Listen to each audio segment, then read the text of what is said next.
Hello, my lovelies. This is Paisley Wild, and we are off adventuring into these spaces. Ah, am Huh? I, am I early?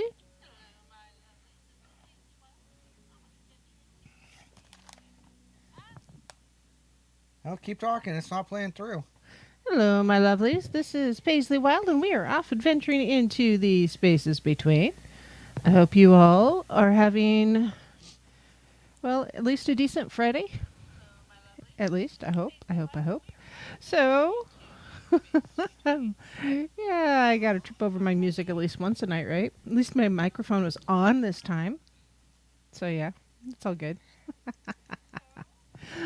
Oh, goodness. We're being broadcast live tonight on Truth Frequency Radio, iHeartRadio, TuneIn, and TalkStream Live. And if you're listening in on YouTube World, make sure you hit that thumbs up button. Yep, thumbs up and subscribe and all that jazz. And then, no matter how you are hearing me, if you can't give me a thumbs up or say hello or something like that, shoot me an email. It's at wildepaisley@gmail.com, and that's WILDE PAISLEY at gmail.com. And if you want to just support the show in general, you can go to etsy.com/shop/Monarch Mountain Studio with MTN for mountain. Or you can also go to the Patreon site. That's patreon.com/the spaces between. So, yes. Yes. And I see everybody talking about my hair already. What's Yes. wrong with your hair? Nothing. It's just blue. Oh. Because it's fun and because I said it is. So this is actually Jordan. This is a wash-in temporary hair color, and it fades slowly over time, and it's fun. So the blue will become less blue, or the green will become less green, or vice versa. And at some point, I'll change it up, and it's just quarantine hair. Actually, no, I've been doing this for about a year, and I just like it. Why not? I'm old now, right? I've got gray hair to cover. And so iLife, I want y'all to check out iLife. Go to iLife.com. And it is just one of those, oh, sorry, mosquito. It's that time of year. Really, truly mosquito. I actually got it. That's crazy. So with the coronavirus and everything, everybody's worried about their health. And Mini-Me was sick here not too long ago. It was an unnamed viral infection, according to the doctors. And they didn't give her anything, and it was just kind of frustrating. No suggestions, no help whatsoever. And ended up, we gave her iLife a couple nights in a row. And gotta tell you, worked like magic, and she is doing much better now, and her regular feisty self. So yeah, check out the iLife.com, and it's really, really good stuff, and it's the official sponsor for TFR. Well, Beans is the guy who owns TFR makes it. Yeah, Yeah. I'd say so.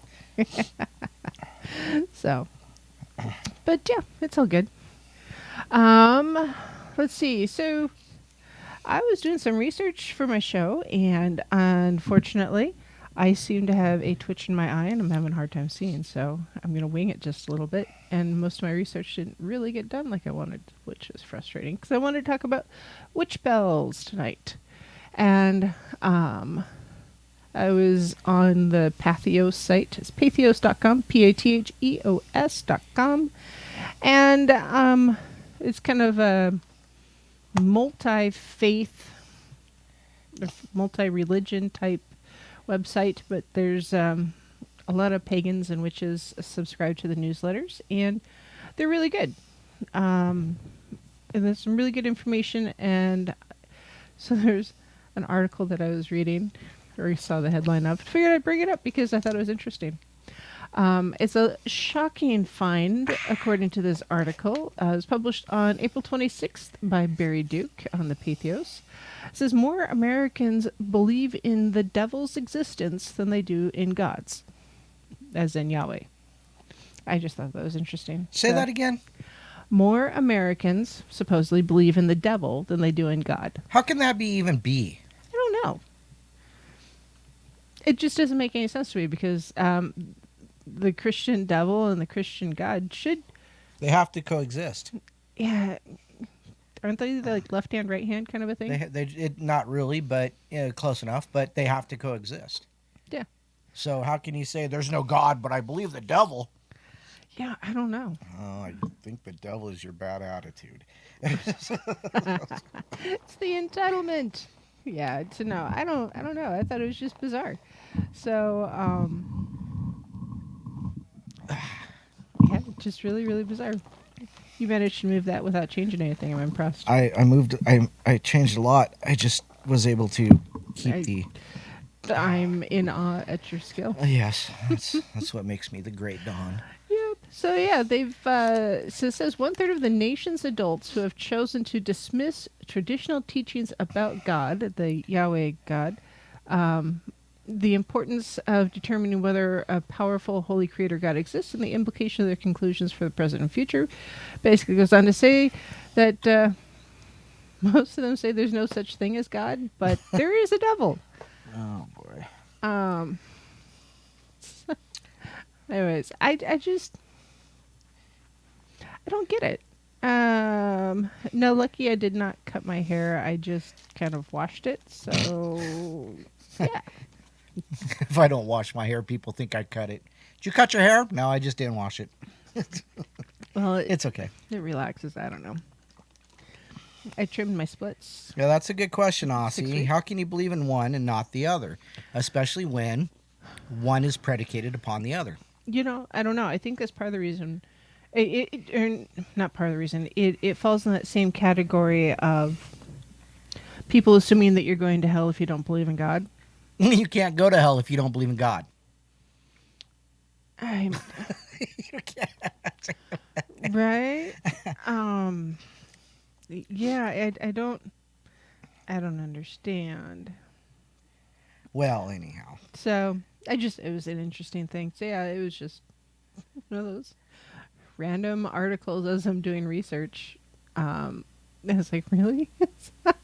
Oh, that's funny. Oh, that's funny. Yeah. Do you go to God if you don't believe in hell? Carlton, that's an interesting question. So, because, and here's the reason why it's kind of an interesting question. The contemporary vision of hell, the Dante's Inferno bit, really came about after Dante's Inferno was painted. It was just someone's vision or interpretation. Yeah, interpretation. And Buzzacchino in TFR says a lot of people only believe in what they see, so maybe they've seen more evil and not enough good, and that's why they believe in hell and the devil and not so much God. Well, but you know, I think in that case, I would say it doesn't have anything to do with God or the devil. I would say it has to do with the choices of man, and man in general is a greedy, scared, unenlightened being. For the most part, and that you know, to say that is to accuse a lot of people of being, you know, well, all those things I just said, and that a lot of people say, well, why didn't their parents teach them better? Well, because maybe their parents didn't know how to teach them, or, you know, they taught them, but they still had this thing. You know, and then you can also talk about, you know, chemical imbalances. You know, there are natural things that will predetermine your attitudes, your basic behaviors, and say autism, for instance, Asperger's. It's not that they're bad people; they just don't have any. In a lot of cases, they didn't have the opportunity to develop a common sense. I mean, a lot of people don't. They don't think past what the immediate gratification is, and that's just because they can't think like that, or they don't, or a lot of people. And I'm just kind of glossing over this, but there are a lot of autistic people, or I should say Asperger's people, who are really successful people because they obsessed over the things So there's always that two sides. There's always that one person did better than the other because one obsessed and um, one obsessed on success, one obsessed on not success. That's not to say failure, but just not getting to where they need to be. Yeah. So what I'm saying is that It, yeah, I'm gonna leave yeah. that one alone. Yeah. Um, so what Yeah. I'm saying is that you can't say the devil made me do it if you didn't say God made me do it. Um, I think it's just if you don't believe in God and you do believe in a devil, I think you believe in more of the evil person or the person who doesn't know any better, and that's what creates the evil or the greed or that's who feeds on the evil Mhm. and the greed. Yeah. Now, as far as I think there's the afterlife, if you will, varies. So also, so if you don't believe in God, for instance, what's your afterlife going to look like? Well, for some people who feel that when they die, nothing happens, they're Hmm. just dead, Right. that's what they're going to experience. And for those that feel that something else is going to happen, that's what they're going to experience. Hmm. There's more. The afterlife is varied, and Dare I say it is what you make it? it is a little bit, to an extent. I mean, whatever your path in life is will lead you to your path in post life.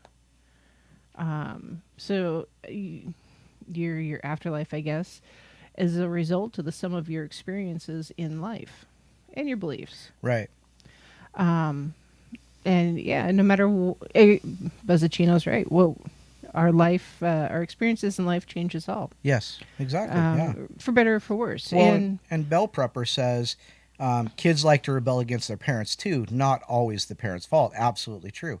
And then she goes on to say, and they will continue to rebel in adulthood. Now, I don't necessarily believe that because I was the rebellious kid and I did some pretty stupid stuff, but then I grew up. And so, there is always hope. well, and that's the thing, our our views on the afterlife change and metamorphose over our life. I mean, I was born into a Christian household, and that's not what my belief is now. It's changed over time, and I feel pretty confident in my belief system now. Hmm. And it's like a warm, fuzzy blanket compared to what it was before, and so I feel really confident that this is my path and this is where I'm at. And as far as my afterlife, I'm not worried about it. I don't stress about it. I don't feel that it's a burden. I don't fear it. Hmm. I don't welcome it necessarily because I'm not done yet. But Right. I don't live in fear of it like so many people do. So I think part of it, it is the great unknown for many of us, and so people fear it, and fear is its own demon, it's its own evil, Good point. and often colors our perceptions of reality or what it could be. So it may be a walk in a pasture with a field full of daisies. It may be. Elaine says heaven is a long Harley ride where you never run out of gas and there's no speed limits. Oh, I like that one. Although after a while, doesn't your butt go numb on one of those? I don't know. I'll never put my butt on one of them. It's so sad. Not really. Yes, I kind of want one. I know which one I want too. That's nice. Just like my mom. So you can run yourself over with your own motorcycle. Hey, she had. It wasn't. It was an accident. Yes, that's what I define as an accident. Oh dear. So, Oh, but sorry. yeah, it's. I don't know. It's interesting. I understand why people may see or observe or feel like the hell or the negative aspect or the evil is Hmm. more prevalent. I Hmm. totally get it. Because if you watch the news today, Hmm. that's all you're seeing. Right. And it's it doesn't really matter, what you're doing or who you are. If you're turning on the news right now in almost any nation, you're seeing negative, bad crap going down. Not just here in the U.S., but in other places as well. And whether it's the virus or, politics or hunger or racism or whatever, there's not a lot of positive in the news because positive news doesn't sell. So why should they report on it? I am part of a wine ninja group on Facebook, which I think is hilarious. She got wine ninja'd. I got wine ninja'd. I got a little gift bag on my doorstep with wine and coffee and chocolate and candy and cheese and a mudslide. So, and it's really, really awesome. And, it's just one of those things. Someone surprises you with this gift bag and you pay it forward by doing it for somebody else. And so you're paying forward the positivity. And that, to me, is more newsworthy and more of an interest than all that negative crap out there. So, somebody said,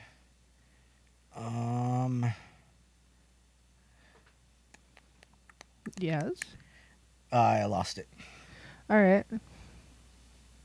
So, Buzzatino went on to say, when a drop of water is in the ocean, it only knows that it's in the ocean, so the drop must be taken out of the ocean to learn what it is to be a drop, so that when it rejoins the ocean, it knows that it is both the drop and the ocean. We are both the drop and the ocean, and we can choose to be either, or we can learn the balance of nature and be both and be whole. That's actually pretty deep.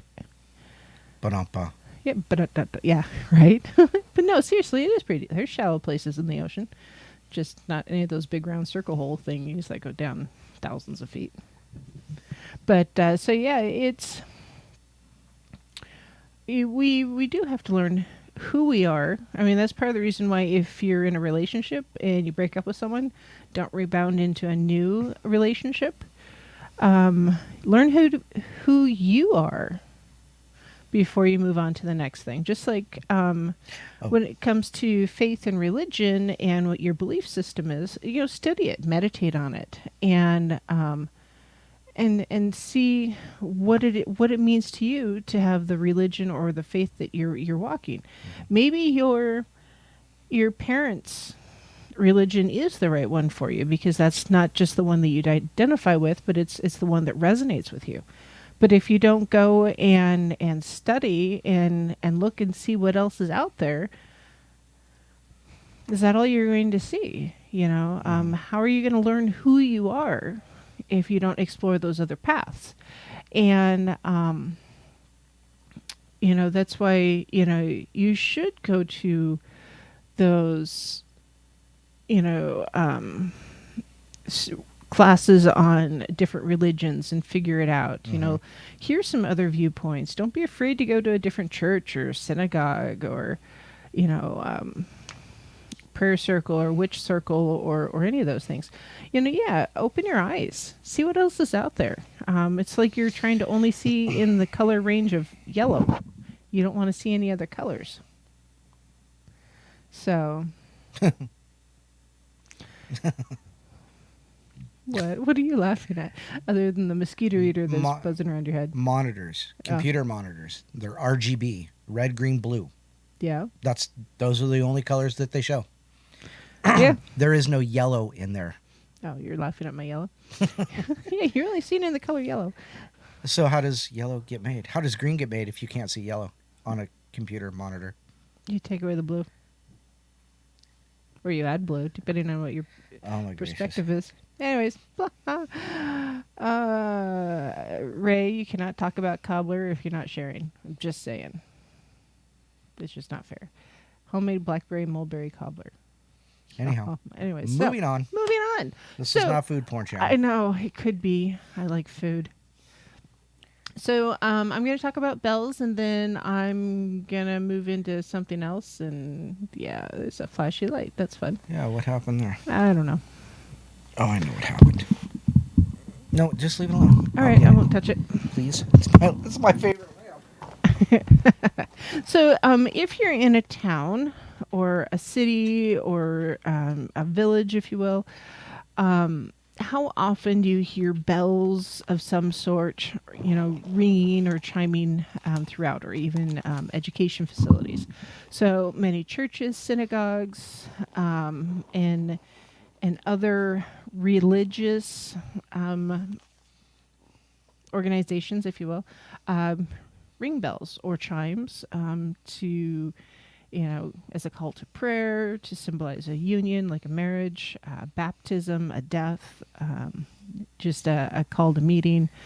And even communities often use the same thing.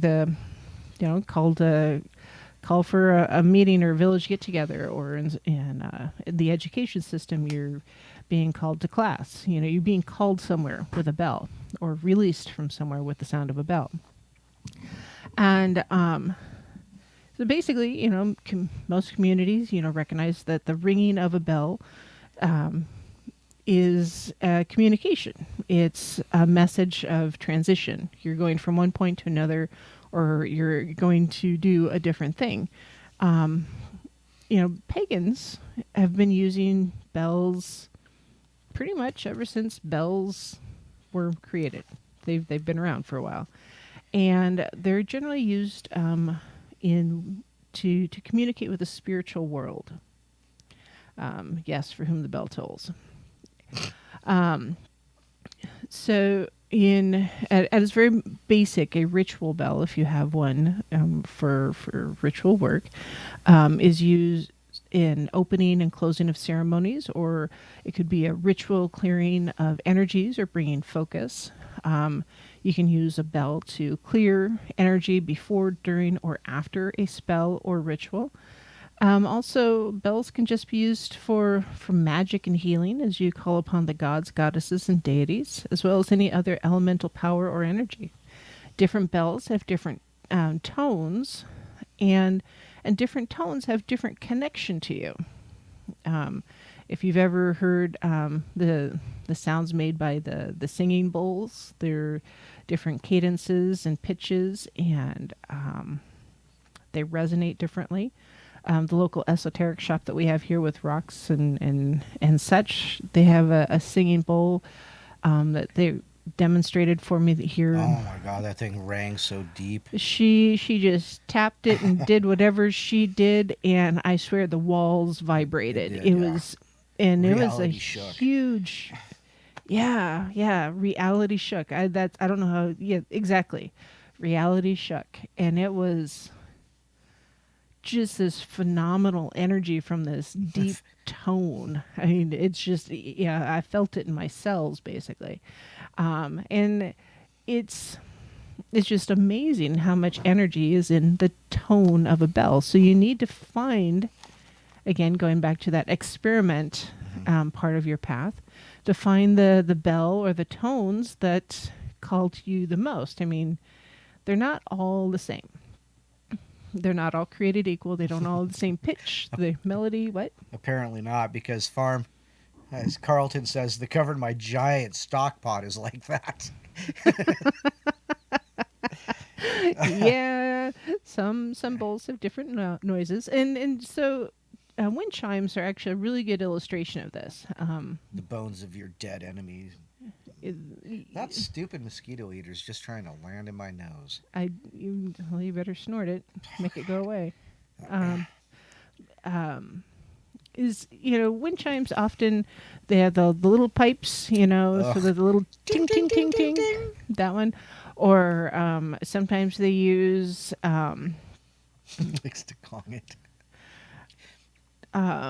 some types of bamboo. They'll and then instead of a is it clack clack clack clack, or yeah. which is kind of moderately annoying. So Buzzacino asks, bats use sound like sonar, so is a bell like a spiritual sonar? Oh,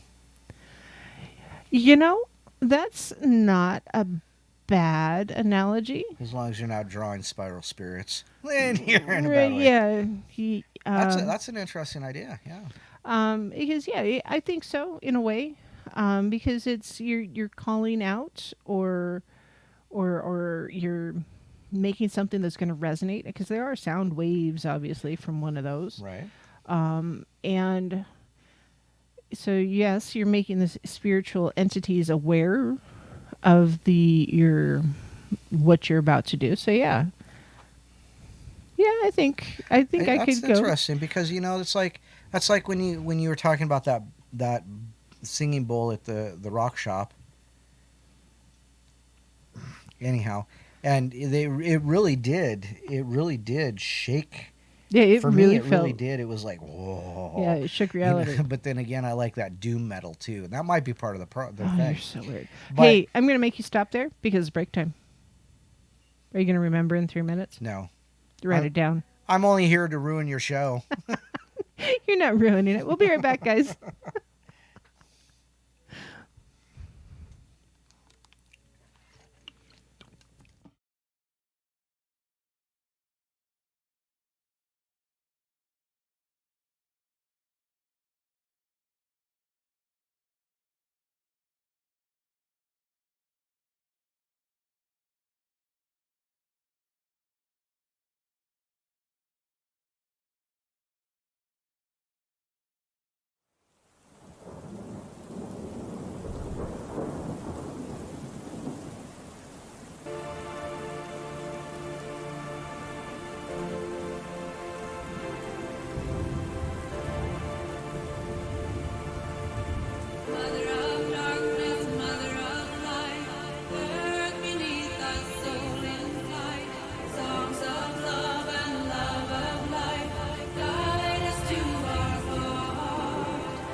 Hello, my lovelies. This is Paisley Wild, and we are off adventuring into the spaces between. And I have Don Longbeard in the house, but you can't tell. So I'm not going to turn him on yet. Well, you could have Oh, there you are. just turned me on. Well, it looked like you were a door. A door? So, yeah. A bowl? No, a door. A bowl. You're silly. So, anyways. Yeah, we're talking about bells. Do you remember what you were saying? Yeah, we were talking about that singing bowl and how it resonated and why it seems like I resonate to deeper tones. Mm-hmm. And it's just unfortunately MC17 we cannot leave the music playing in the background because we don't actually have it. I was talking about how I resonate with deeper tones than a lot of people. I guess a lot of people I know, there are not a whole lot of people that resonate to the deeper tones, but for some reason when I'm driving down the road and I've got my metal music going and I'm listening to the bass lines and just it just feels good. When I went to raves in the 90s, I was right up next to those speakers just feeling those pounding waves. And I know a lot of people who get sick because of bass waves like that. And I just thrive on them. I think it's great. Now, as spiritual resonance, that's to call spirits to you or your guides or your patrons, Mm-hmm. That's an interesting idea. I never thought of it like that, but I think somebody's going to eventually ask the question. Well, bass tones are dark waves. They're deep. They're scary. They're going to come to that, and There.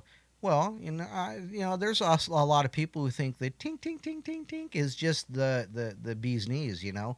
But I don't. They're irritating. They just don't resonate with me. So I think, and Lucky said it earlier, it's your intent.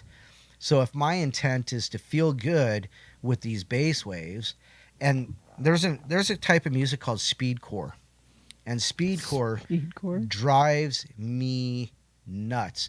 It makes me angry, and it's a lot of bass. It's like 180 BPM.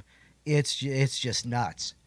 And it angers me. If you want me angry, let me listen to speedcore. However, my black metal, not Viking metal. I hate Viking metal. Black metal, doom, not stoner doom, just straight doomer. It's all that bass wave and it feels good. And my intent is to feel good. Mm-hmm. So there's where I go with it. But those, these poppy songs, I'm a Barbie girl. Ah! Ah! Even a lot of just the mainstream, rock, pop, whatever you want to call it, drives me absolutely nuts. There's just not enough spirit in it for me. So anyhow, but yeah, when that bowl rang, it was pretty reality shaking. It really, honestly. Yeah, it was real. If I could have brought that one home with me, I would have. But there was a pretty significant price tag on that one, if I remember right. Yeah, it was like a few $100. I thought it was a few more than that. Oh, a few $100 is out of my price range for a singing bowl. Yeah. So yeah, it was. It was hand hammered though. Yeah, it was pretty flippin' phenomenal. So yeah, if you get the opportunity to go to a singing bowl demonstration, you should do it. There's when Judge and Sindel were on. Sindel has a really awesome singing bowl in her office. It's about the size of a large salad bowl. The hypnotherapist. Yeah, the hypnotherapist. And yeah, it was one of those you could just kind of feel it in your cells, I guess. I don't know how else to put it. It was good. So thank you, MC17. You guys are Anyhow. You guys are goofy. So yeah, you know what? When it comes to bells, just in general, um, now I didn't have my summaries all done because yeah, you can't tell it, but I've got one eye is all swollen. It's awesome. Now, you don't have to have a bell on your altar. Just putting it out there. Your altar needs to have what calls to you. So if you don't feel it necessary to have a bell, then don't have a bell. There's one Oh, to your left or your right. I was wondering where your altar was. Oh, it's not upright at the moment No, it's because not. I'm rearranging and cleaning. You just took a break for a little bit. So, anyways, yeah, don't have that which doesn't call to you on your altar. Your altar should be D. You're fired. She do now. She got a singing bowl for $8 at a thrift store. Deep cleansing breath.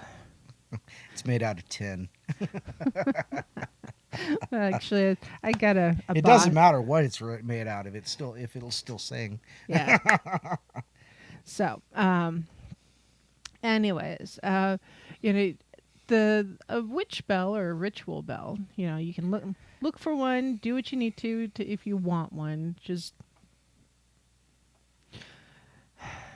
find one that calls to you. Don't just put one on your altar because you need it. Right. You think you need it.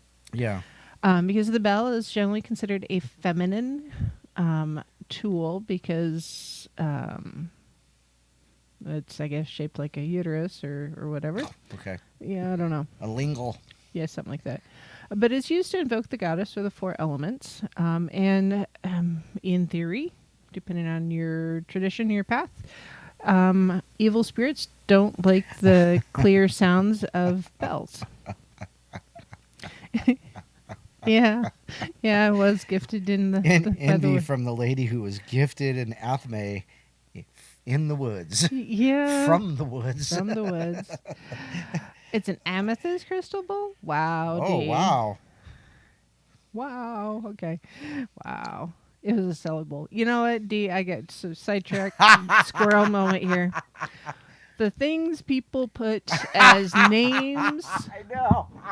for the things they have for sale. What do you got there? Oh, it's an ashtray. So, No, it's not, you idiot. Mr. Longbeard collects dragonware. It's also known as slipware. Basically, it's China, and it's got these embossed-looking dragons and other stuff. Is my ashtray somewhere near? I don't know. I think it is. I'll be back in a sec. And anyways, if you're selling something online and you don't know what to call it, you should probably pay attention. It might be in the shelf over in the corner over there. And so they often they make these they're short, squat bowls. They could be any number of inches tall. They've got these little feet on them, but they're round. They're like often like 6 or 8 inches around in diameter, and about 3 inches tall. And anyways, they're bonsai planters. And so Don found this one on eBay and he bought it. They thought it was an ashtray. They used it for cigars specifically, a cigar ashtray, and it's not. It's a bonsai planter, guys. So yeah, I mean, it was just dumb. It's got this beautiful, and I love these things. It's like a. It's slipware. It's an embossed it starts with an M. Anyhow, it is called slipware, and it's dragons. It's almost always dragons. Sometimes it's phoenixes, sometimes it's owls, but it's usually something from Japanese Oriental mythology. But they called this an ashtray, and it's clearly not an ashtray. Yeah, they can't see it. It's a bonsai planter. Yeah, it's a bonsai planter. And this isn't it, but the other one was like big. The one that they called an ashtray is huge. and they sold it for like nothing. Well, yeah, because this time of the year people don't really want an ashtray. So, yeah, they can't see it. Well, there'll have to be a picture of it on Facebook later or something. Maybe, yeah. It was just, yeah. I have a huge collection of that Yeah, stuff. Dee knows what it looks like. She collects dragonware. Dee knows what it looks like. She collects dragonware too. I have nude geisha teacups. Yeah. So, anyways, yeah, slip clay. So, yeah, anyways, yeah. So, when you are shopping at the thrift store or other esoteric shops, make sure you are checking and understanding the labels, because not all labels are the same. And not everybody who labels something knows quite what the heck they're talking about. So, yeah. Anyways, squirrel moment. So anyhow, Anyways, you were talking about singing bowls and singing bowls. Yeah, bowls. So the supposedly evil spirits don't like the sound of clear tones from bells in general. This article specifically says high-pitched ones, but that explains a few things. yeah. So, but in general, bells do have a lot of purposes in witchcraft, and just in the esoteric as well. And you might want to have multiple bells because different bells with different tones for different purposes. And it's you may want to use the bell for a sound cleansing and drive out negative energy if you're doing a cleansing ritual in your home for like spring cleaning or fall cleaning, or you just had maybe a big get together and it went sideways and you're trying to get rid of some of that negative energy. Not just burning some sage, but also using a bell to banish those entities to that energy. The particular author here says, it's kind of like spiritual Drano, flushes it all out. Well, I don't know about that, but it is of a thought. In folk magic and in some more Christian beliefs, the ringing of bells not only drives away evil spirits, but also the devil and witches and wards off the evil eye. Now, those are demons to them. Yeah, absolutely. And that's something else to think about, because one person's demon may be another person's witch or fairy. Because for those who are very strict and narrow in their acceptance of what could be magic or what is out there, if they, nope, is God, that's it. The narrow box. That narrow, vision. Anything outside of it may be considered evil or a demon. So that's why when people are saying, "Oh, I saw this demon face," or "I saw that," or this, it's like, well, did you really see something that is a true demon, or is it just your classification? Or is it pareidolia? What? Pareidolia. Pareidolia. Do I need to look that up? Sure. It's seeing the paranormal or supernatural in everyday normal items. It's like a curtain was folded a certain way, but it looked like the face of a demon. Pareidolia. Oh, you mean like Jesus appeared on my toast? Yeah, that would to me would be pareidolia. Okay, makes total sense. Yeah. Yes, Bezzacino says maybe some bird sounds and cat purrs and other animal sounds are along the same lines. Mm-hmm. Cats are particularly talked about in spiritual connections. Oh yeah, mm-hmm. Cats are the guardians of the underworld. In many ways, they're considered to have one paw in the spiritual realm and one paw in this realm, and so they're the crossover critter. And that I believe. And yeah, I've encountered some that really embrace that crossover behavior. Purr and then like bite. They'll drag your ass to hell. Yeah, pretty much. So pareidolia, yes. Sorry, I thank you, Dee. Pareidolia. So yeah, I think cat purring. I sleep best actually when the cat is sitting on my chest and purring. I prefer the cat outside at night. I don't, because there's a neighbor cat yowling at her now. That's not my problem. So, anyways, bells. Let's see. The sound vibrations from the bells have been believed for millennia to possess magical and or spiritual power. Bells are used in many religions. In Wicca and paganism, hand bells may be rung in rituals to enhance harmony and augment power. In African religions and Vodun, bells and dancing are used to invoke the gods. Shamans have used magical bells in their rituals to chase away evil spirits. Bells are attached to clothing for children and your pets to know where they are. Animals, livestock to know where they are. It's the bear dinner bell here in the mountains. That kind of thing. And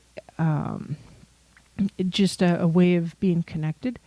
In some rituals, bells are very much a fertility item and may be hung on a phallic symbol so that, yeah, it's the nads. And perhaps bells are also said to have curative power. So a big enough bell, rather than chinkly like sleigh bells, a regular bell, you turn it upside down, it looks a lot like a wine glass. So you may drink from them. In the Middle Ages, bells were considered to be able to clear the air of diseases and were actually prescribed by practicing physicians then. So yeah, Take 4 bells and call me in the morning. pretty much. You want that upside the head or behind, you know where? Yeah. So, and in some thought processes, bells are thought to raise the spirits of the dead and call to the fae or the fairies to call them too. So, just need to be aware. In the 5th century, Christian church bells were thought to have a magical potency to combat evil specifically and chase off wicked spirits that lurked on every church threshold. So the reason why the bells rang were because to chase away the evil spirits and keep them from entering the church. Not to call the pious to prayer. Correct. So originally it was to chase away the evil. Apparently you're going to get a paradoily. That would be hilarious. Anyways. And on nights where they thought witches were going to be very prevalent and out and about, like Samhain or Beltane, or just really foggy nights, thunder, lightning, that kind of thing, church bells were rung to keep the witches from flying over the village on their magical broomsticks. And then at that point, you know, often people would go leave their homes with pots and pans and make noise with the pots and pans. Oh, that kind of makes some sense. So, like, there's this belief that at midnight, New Year's Day, midnight, 12 a.m., that you kiss somebody, at midnight, but also people start banging pots and pans, and I wonder if that comes from the idea of ringing in the new year with bells to chase away the demons that may manifest through the year. So interesting idea. I think it's quite possible. I'd have to do more research before I could I can neither confirm or deny, but yeah, it's quite possible. Whatever negativity that you experienced from last year, keep it from crossing over into the new year. Yeah. Although I'm not quite sure what happened with this year. Too much banging and not enough pots and pans. Shit. Shoot.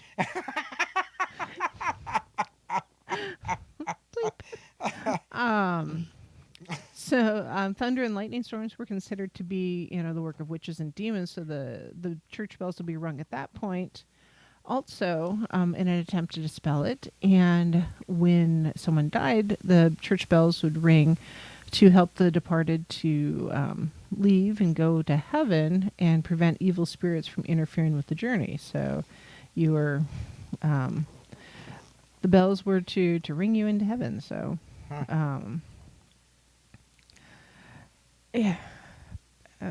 Lucky says Orthodox in Montenegro, they have the monks, the brothers, use clackers at 3:30 a.m. Oof. Yeah, that would be. Well, I can sleep through a train, so I would probably soon sleep through that. But Oh gosh. And, initially church bells were baptized. They were named for saints. They were often given human characteristics and said to talk. What? Yeah. And if the community was invaded, some were supposedly they sweated blood. It was just they really liked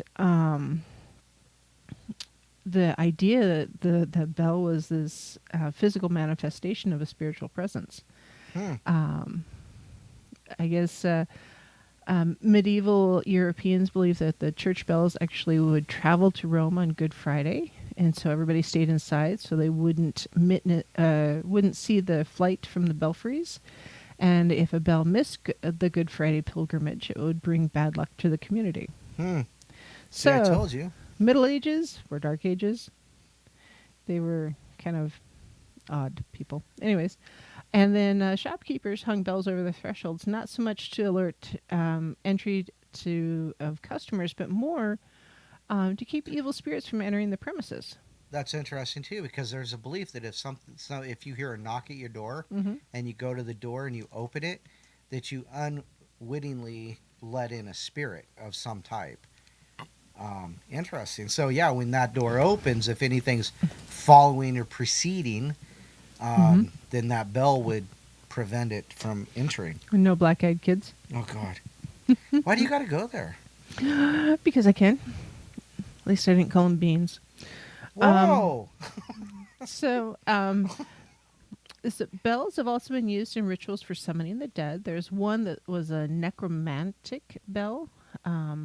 It was the bell of Gerardius. He was an 8th century French person, and 18th century French person. And the instructions were that the bell be cast from an alloy of gold and silver, fixed in mercury, tin, iron, and lead, in the exact day and hour of the birth of the person who intends to use it. So you really needed to know your full something that'll kill somebody, right? On their birthday.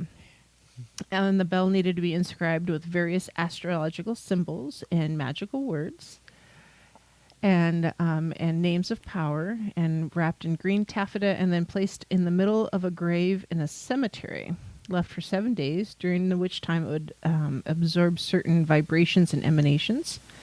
And at the end of the week, it was properly cured for necromancy rituals. Wow. So yeah. Wow. Isn't that crazy? That's from, let's see. I think it was A Witch's Bible, or Religion and the Decline of Magic, were the two books referenced there. So yeah, it's kind of interesting information, and interesting thoughts, and the way people used to think. People used to be really, really, really superstitious, and they ascribed religious or spiritual significance to pretty much everything. Anything. Oh my gosh, you sneezed. Bless you. Hey, it's demons escaping your evil spirits being expelled. Yes, just like in stables, they used to keep a boar pig in stables because the boar pig would absorb the evil spirits and not get into the horses. Huh. Interesting. So, yeah.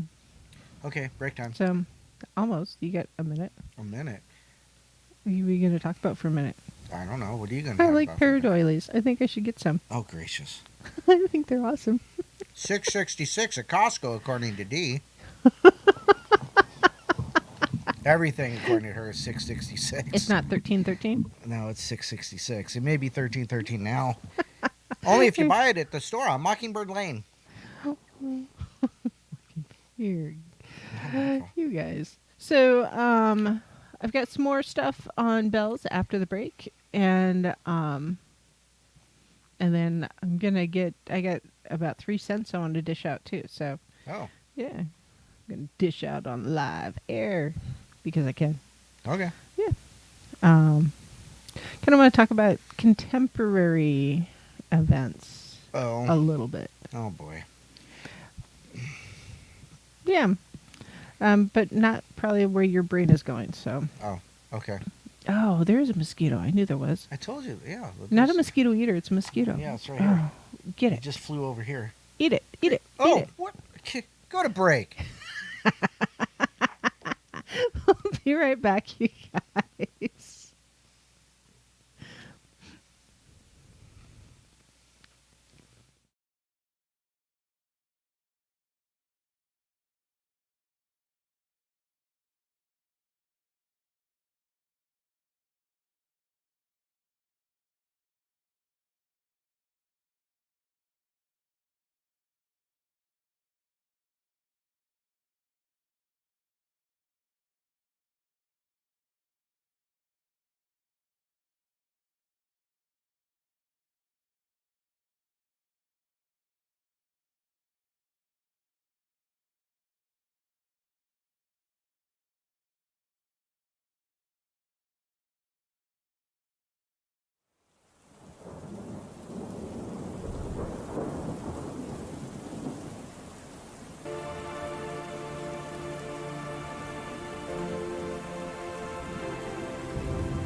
Mother of darkness, mother of light, earth beneath us, soul in flight, songs of love and love of life, guide us to our heart.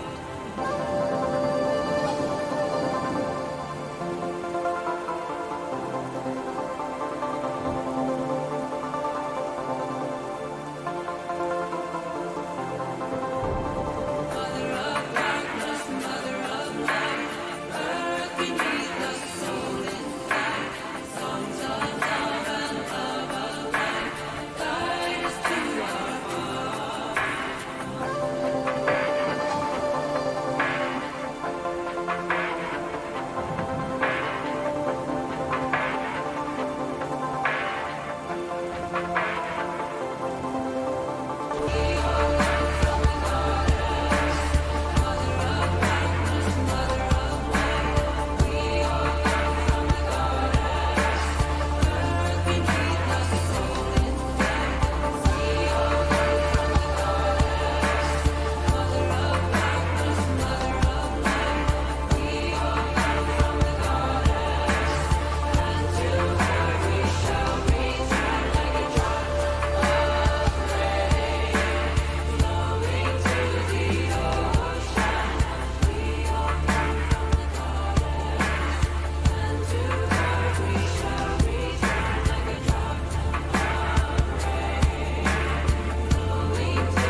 Hello, my lovelies. This is Paisley Wild, and we are off adventuring into the spaces between where it's never a dull moment.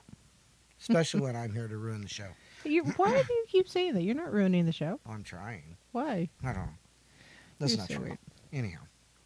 Anyways. So, just real quick, 3 cents. Uh-oh.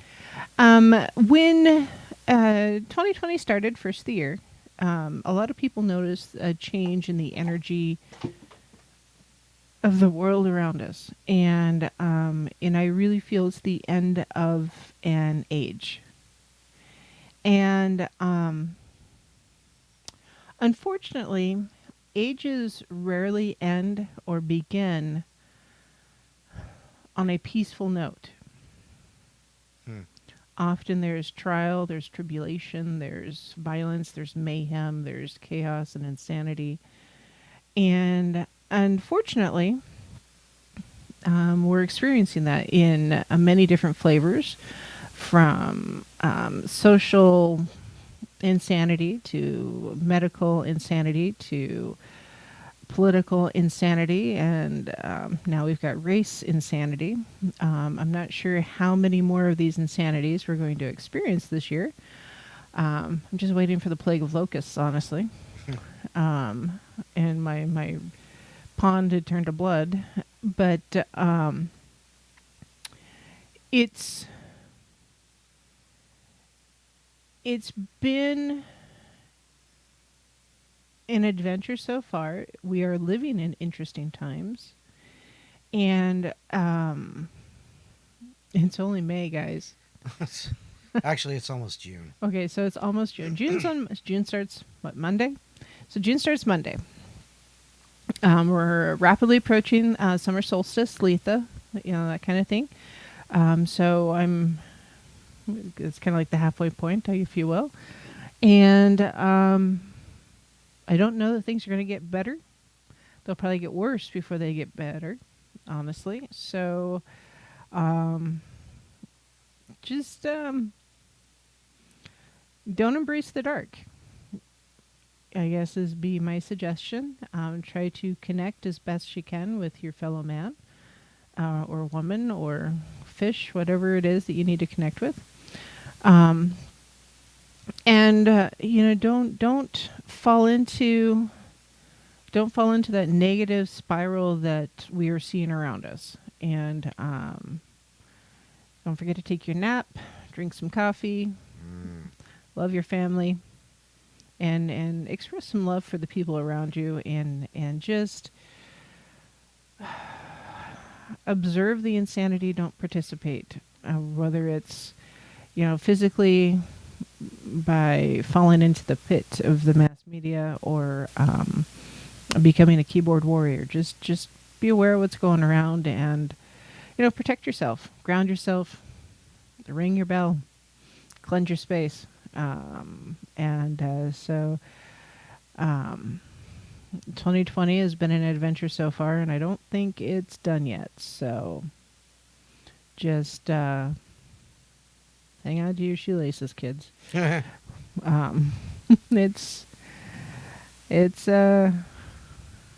not done yet.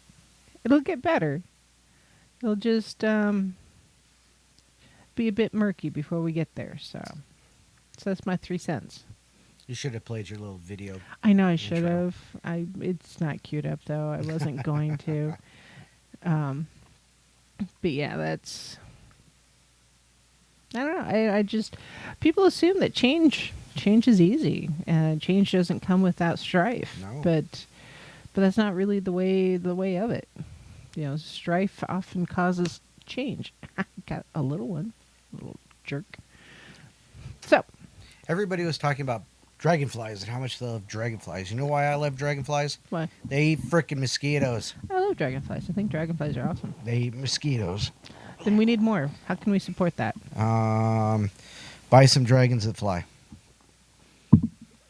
I don't think that's quite what they had in mind. Dragonware. Buy more dragonware. Dragonflies are not dragonware, unless your pot. Is your ashtray gonna fly? Is it gonna go through the air? It's not a flying pot.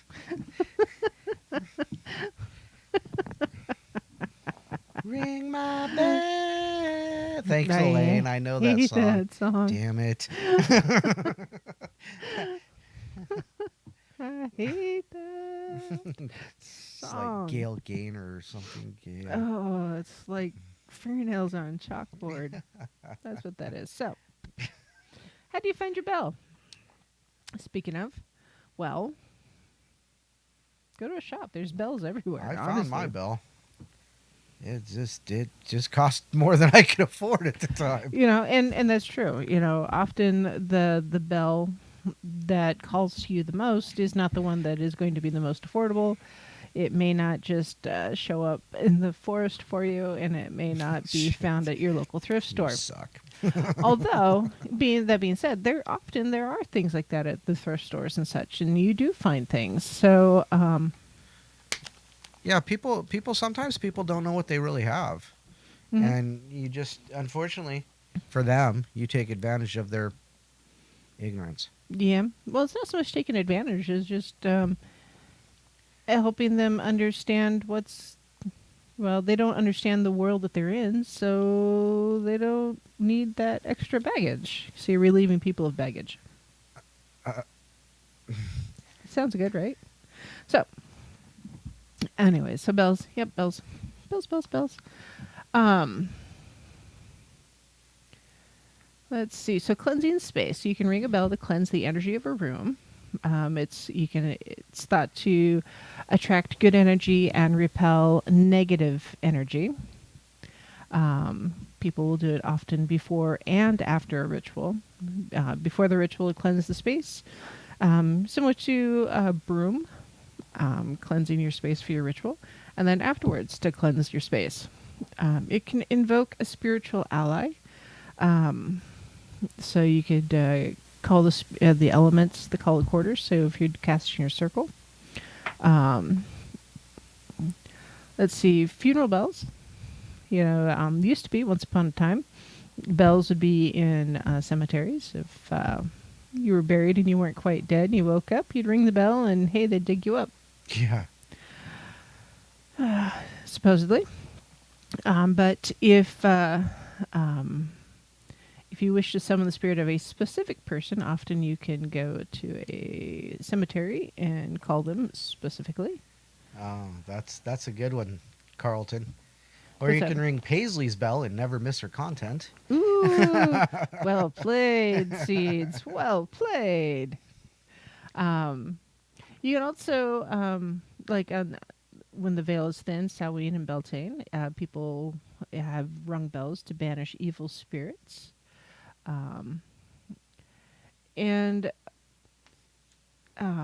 This is the another name for a bell that's rung when the veil is thin is a devil driver, because it drives out the devil on those nights. And it's because supposedly they cannot actually hear the beautiful sound. It's just noise. It's audio warfare, I guess. After your spell or your ritual is done, if you ring a bell, it means you're done. So it's kind of like a sealing the end of your ritual, sealing the spell. Well, it's releasing the energy and sealing the Bells are often, or have often been connected to holidays. Think Christmas, sleigh bells. Sleigh bells ringing, jing, jing, jing. Yep, exactly. It's the reason why is they thought at one point that bells would bring back the sun. So ringing the bells, you're bringing back the sun. No, you have to sacrifice human hearts to bring back the sun, according to the Aztecs. Not very Aztec. I'm pretty Germanic. Different culture. Let's see. People would hang tiny bells and wind chimes called tintinnabellum on the gates of homes and temples in ancient Rome as guardians and a way to protect the home and the temple. And then they're considered quite ballsy if you hang them from an erect phallus. So It's really funny. I'm reading a sentence that says, "Hey, you hang it, from an erect phallus, so then you can enchant bells to be protectors and bring cheer to your home every time you ring them." It's like there's Huh. so many things that could be said Huh. there. Yeah, we're gonna move on. Pharmacy says it's a powerful tool for spiritual and spiritual and health things. Yeah. I think I'm reading it out of context, but it kind of fit Yeah, nicely. yeah. Yep. But tonal healing is also thought to clear away energy or energetic blockages. So certain tones, if you've searched for meditation music, often there's a certain hertz levels to have the benefit of that particular tone. It can be used for chakra cleansing and energy work. And then bells are also sacred to quite a few different deities. For instance, in ancient Egypt, bells were a very important part of the worship of Isis and Hathor. Let's see. And then Sistra also. And then Jupiter in Rome was into bells also. Apparently, Augustus dreamed of Jupiter lamenting the lack of worshippers at his temple. So upon waking, he immediately hung little bells around the temple for Jupiter. Probably on whatever phallus he could see, because didn't they have a lot of those hanging around back then? Anyways. And this is where I start to ruin your show. It's not fun. You're not ruining why it. you do that. It's like you set me up for these. Yeah, a little bit. I will admit that I can see you starting to snicker and you're trying to hold it in. Hey, and, MCAT, nice to see you, buddy. uh, Good God. Persephone was also considered. That's a bell I'd like to ring. You're so weird. You But, brought it up. Yeah, I don't know Persephone. Anyway, so but she had a bell to help her travel back and forth between the underworld and the upper world. Yes, D. I need a pareidolia to cover the troublemaker in the corner there. Jesus. But yeah, bells are often used to help meditate in today's world. I know that I will use different meditation music, often with bells of some sort or chimes in the background, just because I can. I don't know, it just resonates with me. Let's see, the Fool card in tarot has a bell also. Not quite sure why he has a bell. I don't know enough about tarot to know why the Fool card. I'd have to look it up.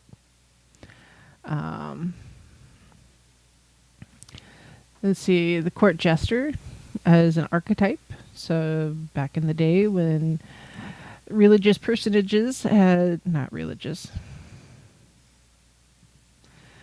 royal personages had jesters in their courts, often had bells in their hats just to a way of amusement. But bells are also, I know, here in the U.S., Native Americans often in some of their regalia that they have. Jingle dresses. Yep, they have bells of, well, not just the ladies having dresses Right. with the bells, but also the warriors dancing with bells on their ankles and their feet, and it's just, if you ever have a chance to attend. Oh man, my head hurts. Powwow. A powwow, thank you. And just to listen to the music and see the performances, it's pretty powerful. It really, really is. There's so much energy can be felt there. So yeah. Anyways, so bells. Lots of interesting stuff about bells. You can actually use them for exorcisms too. So if you're in a house, for instance, and it's got a negative entity, supposedly you can ring bells and drive out that negative entity. And I would recommend doing a bit of a ritual with it and not just ring a bell, because it's pretty much undirected. It's just a random bell. Right. It's just, yeah. And that suddenly is just annoying to everybody. You might Intent. escalate things. Yes. Intent is good. And yeah, you can, if you feel that you've been spelled or hexed or something, you can use bells to break the charm, break the curse. So it's just, there's a little bit of ritual to it too. And yeah, witches have often hung bells on the doorknobs just to keep away those that, want to do harm. So yeah, bells. Bells are good. Ring your bell. Bells are good. I don't know that I need a giant phallus with bells hanging on them because that's not really going to fit into my decor. But I'm not Greek. But I do have a bell. It's on the shelf there. I don't see it. You don't see it? Mm-mm. On the shelf in the corner. It's a white bell.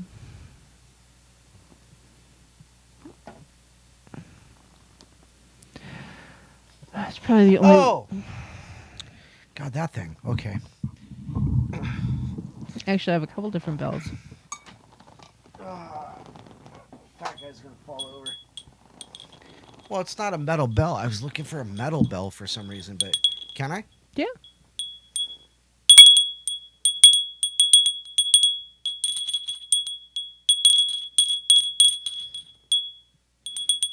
I get to ring her bell. Okay. You're going to drive everybody nuts. Oh, you know what? I should have. It's flowers and robins. Yeah, flowers and robins. There's really no good light here. No. No, there really isn't over there. Okay, anyhow. You need a spotlight on you. So yeah, Nope. ring a bell. And you know what? Yeah, well, partly it's my eye. I don't know if I'm having an allergy issue or what the dealio is, but my right eyelid is all swollen and feels funky. I don't know. Pollen. It probably. Mosquito. Yeah, either a mosquito bit or I'm probably gonna go with the pollen. I'm allergic to pine tree pollen, and I live in North Idaho where there is a plethora of pine trees. Well, So, the cottonwoods are horrible. This fluff is just floating everywhere. yeah. So yes. So yeah, I don't see any questions about bells, so that's good. But yeah, it's the resonance of the different bells. That's just one. I personally like the deeper tones also. And yeah, plantain would be good. I'd have to go find it out in the yard. Actually, I just need to get into the honey, local honey. And it's, I don't know, the higher pitched bells or chimes.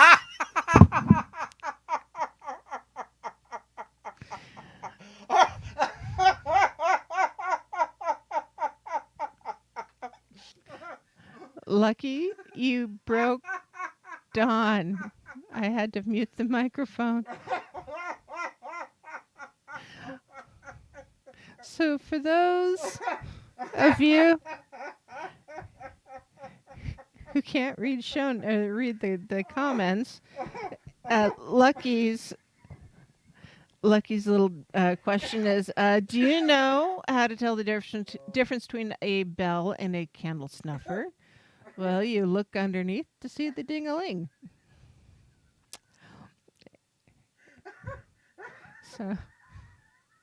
So Don is slightly dying in the corner over there. And he's crying. That's awesome. So, It's not crying, it's sweaty. Oh. Oh gosh. Are you done? I hope so. Yep, the ding-a-ling joke got him. You're right, Ken. Wow. Do you need to pick up the bell and look now? Oh, no, because I know the difference. I don't need to see someone else's ding-a-ling. So, That was funny. awesome. Oh, yep, that was a healthy laugh. Oh, good God. There's a candle snuffer around here too somewhere. Yeah, there is.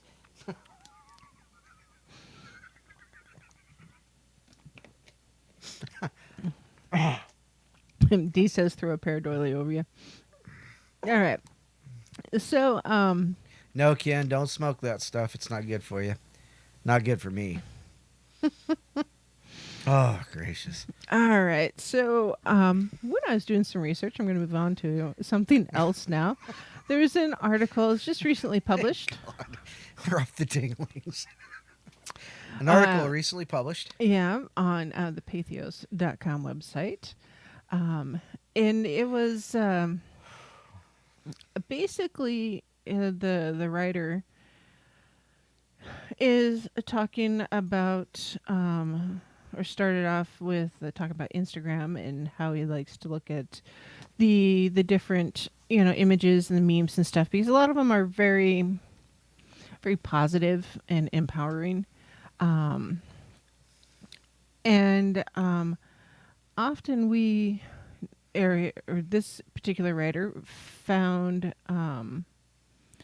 a post that was really interesting. It was a pay for training Wicca site. There's no names attached to it. Pay for training Wicca site. Wicca. It said you need lots of training from established witches before you cast your spell. There's a quote from the ad. And is kind of being roasted a bit by the Instagram witches, which is fine because they knew it was a sales pitch. And he goes on to talk about how that particular claim doesn't really match reality. Because you don't have to have lots of training from established witches before you cast your first spell, because a lot of people will cast their first spell when you wish upon a star, technically as a spell, or tying your shoe, you're tying knots. Knot magic is real. You tying your shoes to keep you from tripping. How often do you try to protect yourself by tying your knots? And unconsciously you have that because we've been taught to tie our shoes all of our lives. And the idea of that, it's to not trip on your shoelaces. It's the intent is to tie the knot to not trip. Try to not to not. I'm afraid not tonight. You know what I mean? But anyhow. So yeah, I mean, unintentional, unconscious intent. Yes. Yeah, Lucky says blowing out birthday candles is wishing and magic. Yeah, absolutely. And, so is it beneficial to have training from experienced witches and magic users? Yes. I don't know. Carlton has. So Boy Scouts not tying was witchery. It depends on your intent behind the knots. Were they naughty knots? Or were they just not very good knots? I mean, not very good naughty knots? This could really escalate badly. Oh, it can, because we can get into Japanese knots really quick. It's not that kind of knot. Are you sure it's not? Pretty sure. So, but yeah, not magic's a real thing. And if you don't get training by having a mentor or tutor, that happens. But you be cautious of those sites that say, Yes. hey, pay this fee and we'll help you be a better witch. And But you'll get your certificate after the training. certificates are only worth the paper they're written on often. Now if you do have a teacher who's got a workshop or something and there's a fee to attend, I totally get that, because their time is worth something also. Right. And often they're trying to help people, but they have to keep the lights on too. Um, so you need to be aware of that. If when you're doing magic or looking for a tutor or a teacher or something, just be really, whoops, cautious when you see these sites that say, hey, um, join now and pay this fee and we'll help you be a better witch or do this or that. And some of it is legit and some of it isn't. So it's the minefield trying to figure it out. It's break time. Do you have a I 20 was second just gonna. comment? I was just gonna say, paying somebody for their time to teach you is one thing. Paying for a certificate, just go to break. More than a 20-second comment. All right, we'll be right back. Got to pay the bills without knots.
Hello, my lovelies. This is Paisley Wild, and we are off adventuring into the spaces between because we can.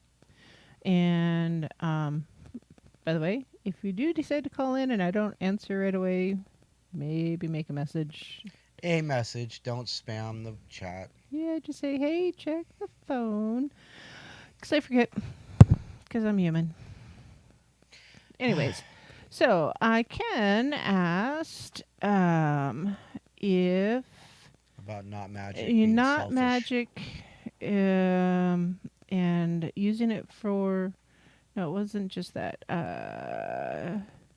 Binding spells being used for selfish reasons.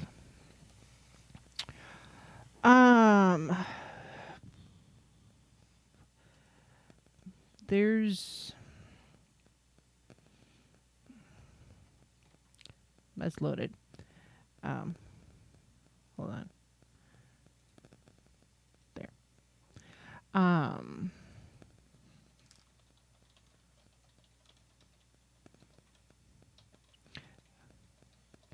Hold on. I had a thought. Apparently, she's Googling. I'm Googling just because I wanted to make sure using the right.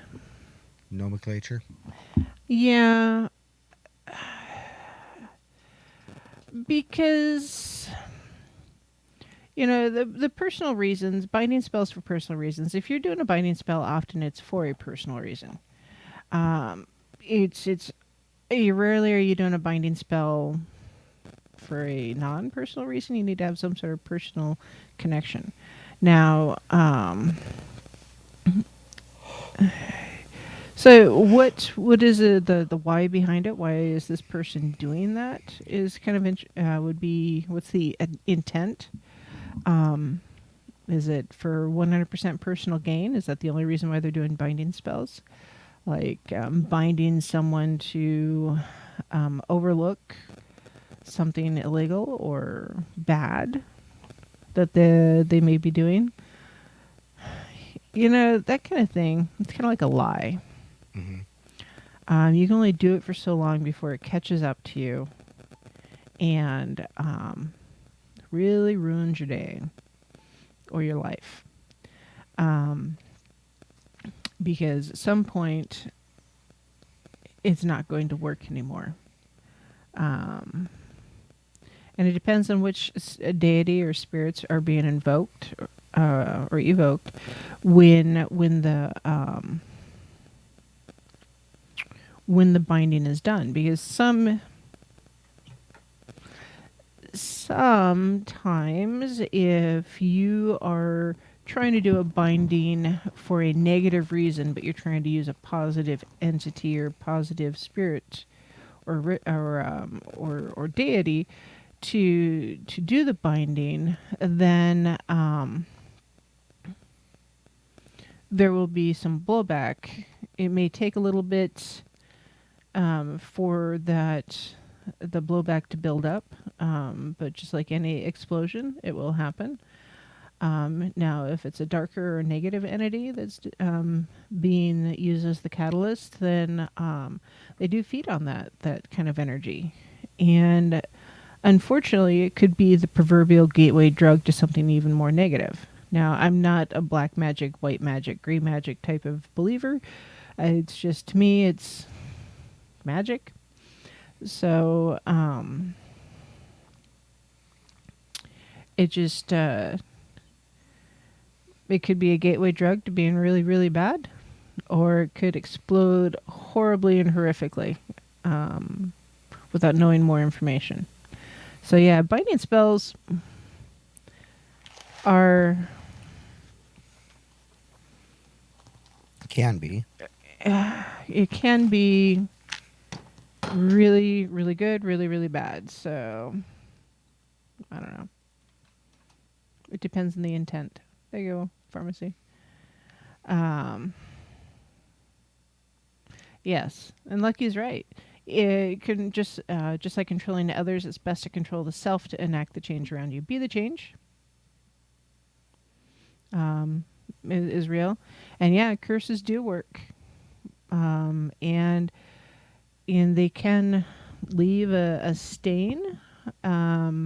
Or Ken says curses work because he did one years ago and he regrets it now. Um, and a stain or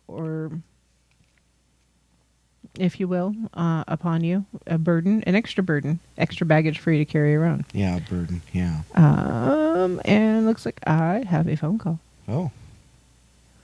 So scroll so I can get to the right place because it takes a minute. One moment. Kingston, New York, you are Yes. on the air. Carlton. Hey, Carlton. Very good. How are you?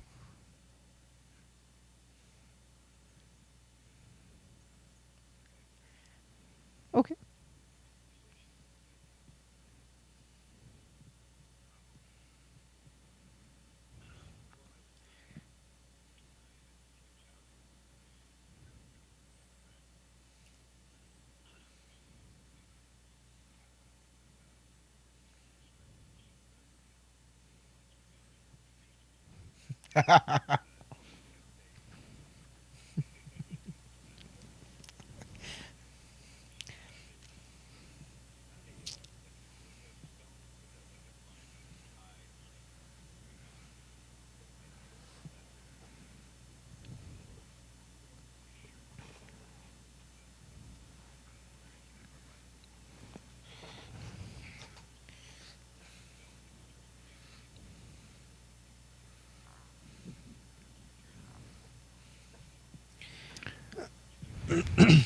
Well, actually, Lucky just said something, and she was talking about how binding can become a curse by binding people to you and things like that, and and how you should better yourself instead of trying to bind somebody to do your will, bend them to your will. And she said, and just it was just she just said it creates a tie or an anchor. So it's the pervert. Maybe it was something like a proverbial millstone.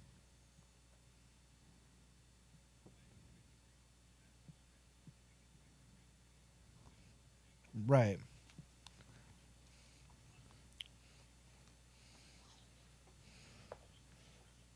Right. I could say that.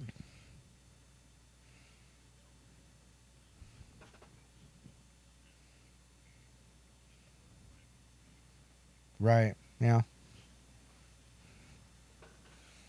Right.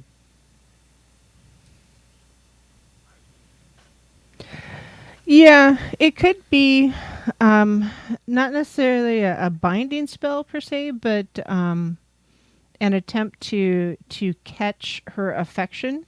Right. Yeah. Um, it, yeah, because or catch her affection, catch her attention. Depending on, I don't, was it just a typical rock or was it a certain kind or do you remember? It's been a while.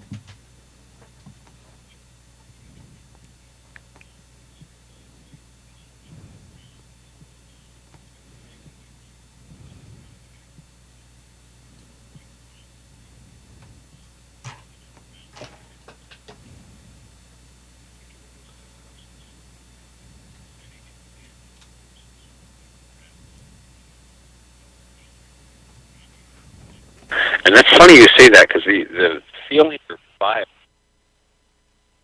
whoa, audio is kind of weird. The feeling or vibe I got off it was like that's what he was trying to do was like catch her affection, and obviously that didn't work. It could be Yeah. Moonstone, Lucky. Yeah, so depending on which kind of stone it was, that would have a different meaning.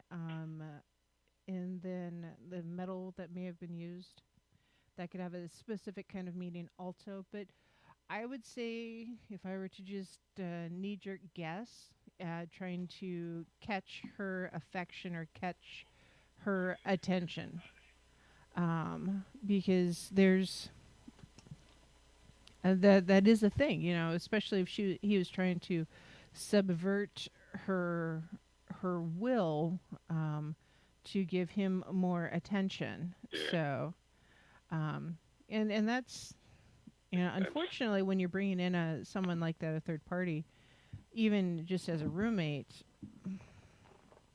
that's a potential side effect because, yeah, people Yeah. make choices like that Yeah. sometimes. So Yeah. Well, it didn't work.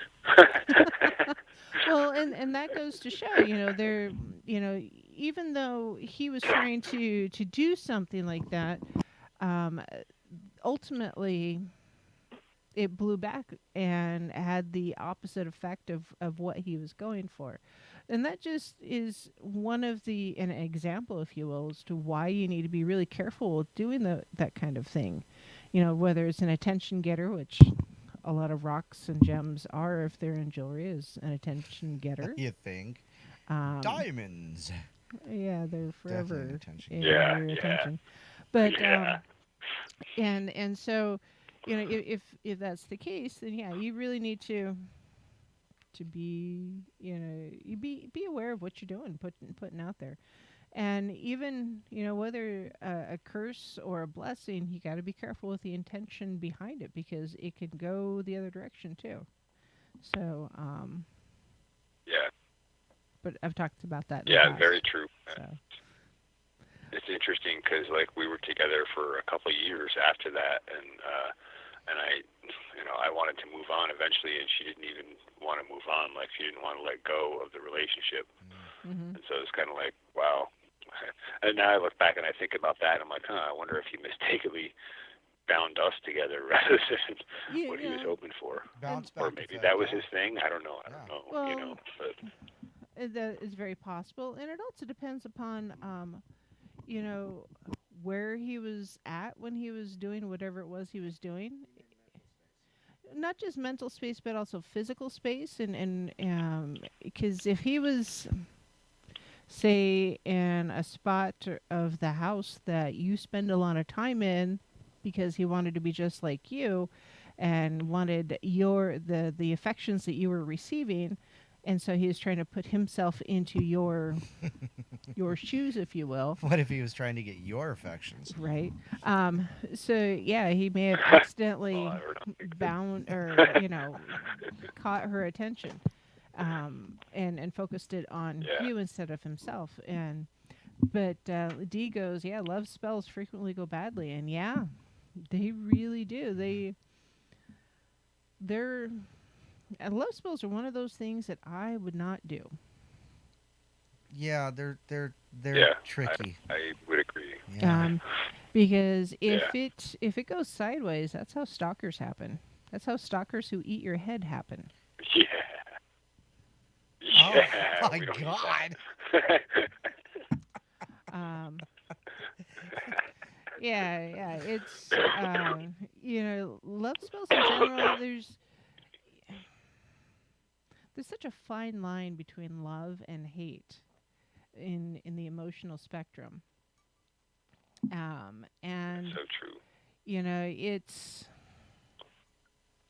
when you put that energy into a love spell, it's really, really easy to have it tip over into a hate.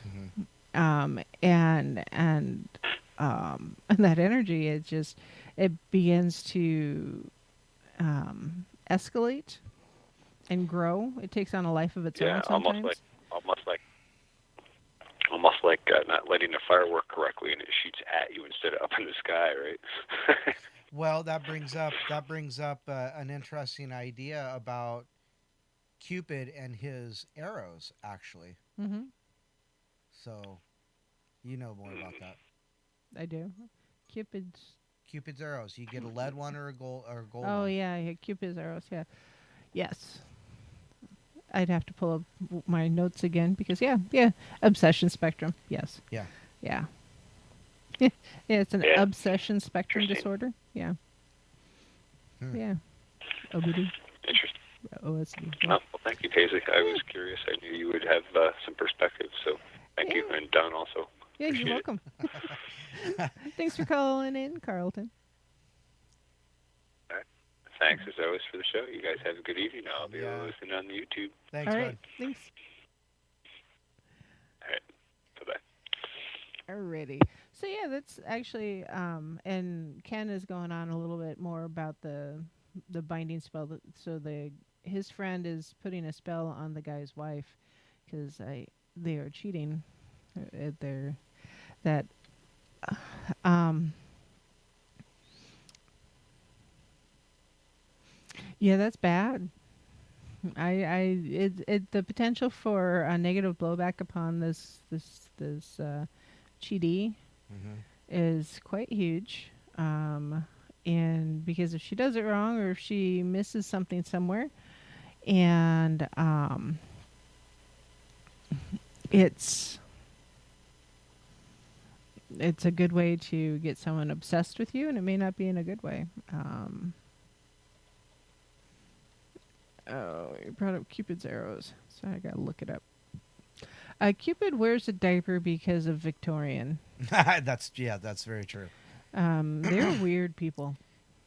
But no, Cupid is a Greco-Roman deity. Hmm. Often went nude, and it violated the Victorian sensibilities, so he had to wear some clothes. And then uh, he he's more lovable and huggable as a baby, so that's why he's wearing a diaper because it just doesn't look quite the same in a three-piece suit. So, and it's I don't know. So the lead arrows ignite aversion and gold arrows to arouse desire. You said adversion, Aversion. aversion, Hmm. adversion, aversion. Okay. So, Yeah, it just came. To me, it came out aversion. hmm I'm like, oh, sorry. So yeah, if you get hit with a lead arrow, and you were in love with someone, suddenly you are no longer in love with them. You significantly dislike them. significantly dislike Mm. them. I The dislike you significantly. Yeah, you're repulsed. So yeah, it's bad. But if you're hit with a gold arrow, well, you're feeling pretty lusty about it. And it's a desire, not love Mm, okay. or lust instead of love. And that's something that, Oh, so they can control your out. Um, they couldn't control your heart necessarily because love is a heart thing. hmm You know, a deep inner thing, I should say, hmm as opposed to a desire is more of a carnal. Um, what's the word? desire. Covet. To covet. hmm Yeah. So, yeah, be careful with them. Their love spells. I don't recommend them ever. The, for me, love spells and Ouija boards kind of land in the same category of no. The same category of no. hmm Okay. Um, you just don't do it. So, yeah. I got to get used to this camera. The camera or the boom? The camera on the boom. Oh, It's cool. I like it that way. And thank you, Lucky. But you're it's kind of not weird. centered. I know. I'm not. All right, I can't see it in real time. So that's better. okay. You only have 7 minutes of yeah category of no. So yeah, I have a few things that land in my whole category of no, and love spells are definitely one of those. That doesn't look centered to me. What? That doesn't. I Look said it's centered. better. I didn't say it was great. That's whatever. Anyhow, you sent a boom, and I absolutely love it. So yes, It's better than the one I had. it fits the decor better. It's not shiny. It's not shiny, yes. Shiny. So, anyways, what else was there in this article? As the train goes by. So, this article says that magic is your legacy as a human. In part because how often do we as children we talk to invisible friends? We wave a stick and we go pew pew, or it's a sword, or the imagination there And often you're trying to manifest something from your imagination into reality, and that in it is, that's childish perhaps, but it's a type of magic, the magic of childhood. I mean, I think that's a real thing. Winnie the but Pooh, Christopher Robin. That's imagination, though. I mean, that's giving your imagination the breath to live, you know. And so, yeah, it'd be I could say that's magic, absolutely. You know, it's magic that you need to foster in children's, not just no Yeah, exactly. And discourage is what I was gonna say. exactly. And the thing is that we need to foster and nurture that natural ability, or that natural tendency to do Right. magic with our children. And because the more you do it, the more it comes to you, the faster it comes to you. Um, and it becomes second nature. Kind of like, do you ever stop and think about how you breathe? No. You don't plan it. It's like, all right, I'm gonna inhale 2, 3, exhale 2, 3, inhale 2, 3, exhale 2, 3. You don't do that. It's second nature. It's subconscious. You don't have to think about it. So if you do more practicing and you do some more training and such, and you're honing that ability, and it becomes reflexive, and kind of like muscle memory, and you master that skill, and a lot of times the ability to do magic is lessened as a child, just like any other thing. You can't really run marathons as a 5-year-old. You have to grow into it a little bit. So when you're doing that kind of magic stuff as a child, you're not as likely to burn the house down, for instance. Right, because you're building into it, you're developing it, and it kind of seems like a built-in safety mechanism. You get you get the first 15 years to play, Yeah. and you can't work magic outside of Hogwarts. Yeah, whatever. But so yeah, it just the skill develops as your ability develops. That doesn't mean that you're not going to burn your fingers once in a while, because you will. But it won't be as catastrophic as someone who, you know, Well, and the imaginary friends, I mean, depending on how you look at imaginary friends in general are harmless. In general. Now, if they're not harmless, then I'd question something physical about the child themselves, whether it be like maybe not physical, but mental as well. Maybe a chemical imbalance that gives them, as I mentioned earlier, that precludes them from certain things that we would find as common sense. Also, well, there's also the negative the energies nurturing. and the negative entities. Right, Um, right. Yeah. There's still that, yeah. But Haunted dolls are real. Be careful. stop talking about haunted dolls. Yes. Anyhow. So, But I mean, as you develop, as you're mature, your friend would mature with you, and if they don't, then there's an issue. Your imaginary friend should mature with you, and reflect your. I think that would be healthy for the child, the imaginary friend to reflect the personality of the child, to help them know what's right and wrong. I think that's a magic in itself, and then you grow into that and you learn to harness it different ways. So, yep. So, well, on that note, imaginary friends. Wow. Maybe we should talk about imaginary friends more later. sure, Like tomorrow whatever. or something. I No, you won't be here. Well, I don't know. Well, second half. Okay. So, Tuesdays. Duke will be on here on Truth Frequency Radio Yes, here he will. momentarily. Yep. If you want to support my show, please do so. Patreon is a good place. Patreon.com/the spaces between. You can shoot me an email at wildepaisley@gmail.com. That's WILDEPAISLEY @gmail.com.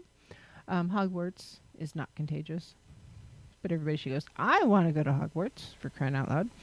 I want a broom that I can actually fly without being high. So Fly a broom without being high.